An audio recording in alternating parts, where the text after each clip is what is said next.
اللہم صلی علی محمد و آل محمد وعجل فرجہم۔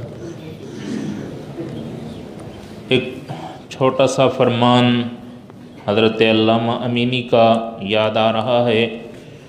ان کے متعلق بیان ہوا ہے کہ فرماتے ہیں علامہ امینی ایک بہت بڑی شخصیت ہیں جنہوں نے 18 جلدوں میں ولایت امیر المومنین علیہ السلام کے اوپر کتاب لکھی ہے جس کا نام ہے الغدیر، جس میں سب متواتر احادیث سے امیر المومنین علیہ السلام کی ولایت کو ثابت کیا ہے۔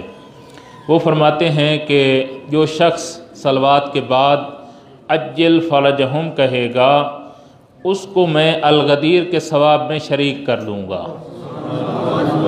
یہ وہی شخصیت ہیں کہ کسی نے خواب میں دیکھا کہ حضرت امیر المومنین علیہ السلام حوض کوثر پر موجود ہیں اور لوگوں کو کوثر سے سیراب فرما رہے ہیں۔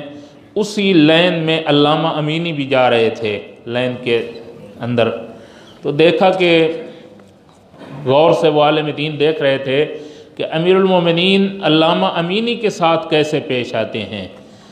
تو جب پہنچے علامہ امینی حوض کوثر پر تو امیر المومنین نے وہ برتن جس سے لوگوں کو سیراب فرما رہے تھے ایک طرف رکھ دیا اور اپنے ہاتھوں سے علامہ امینی کو سیراب فرمایا۔